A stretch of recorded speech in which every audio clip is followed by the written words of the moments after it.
కర్ణాటక బళ్ళారిలో ఉంటూ ల్యాండ్ సెటిల్మెంట్లు చేస్తుండే ఆ మూర్ఖుడు వెంకట సుబ్బారెడ్డి వచ్చేసాడు.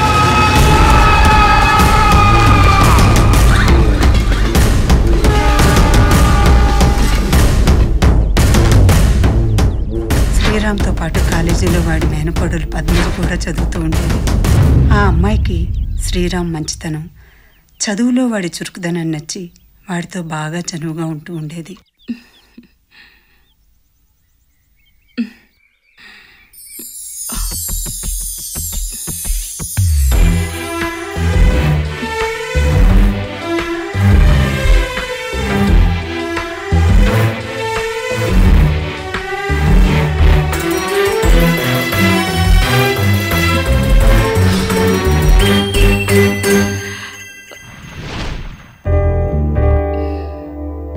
నడుస్తున్నప్పుడు జాగ్రత్తగా నడవాలి పద్మ. ఇంతకీ నొప్పి ఎక్కడా? ఇంకొంచెం ఇక్కడ, ఇంకొంచెం పైకి ఇక్కడ.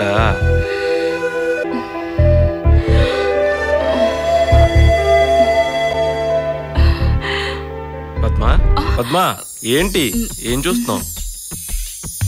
వెళ్దాం పద.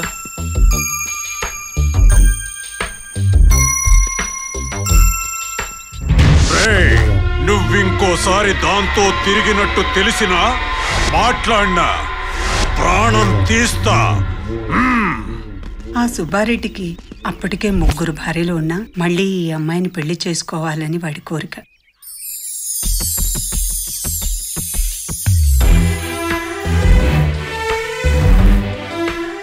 ఏదో ఒక ప్లాన్ చేయాలి. ఎలా? ఒక ఐడియా.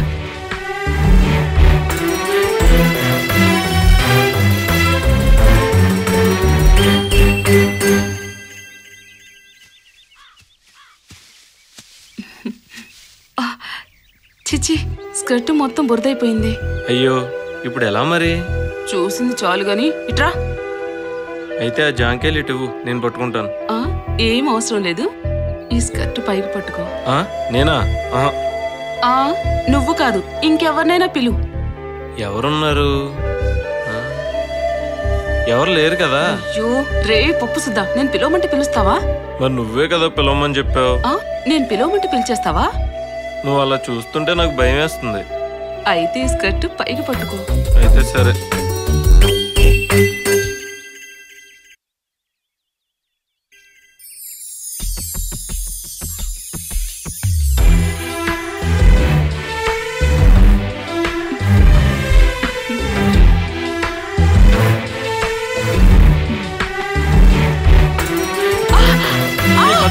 పద్మ చేస్తా, పడిపోతావు.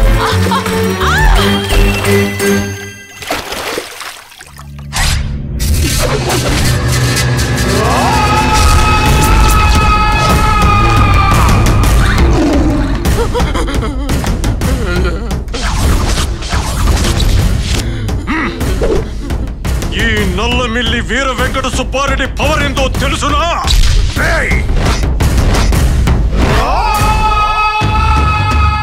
నేను ఎవరికైనా ఒకే ఛాన్స్ ఇస్తా, రెండో ఛాన్స్ లో ప్రాణం తీస్తా.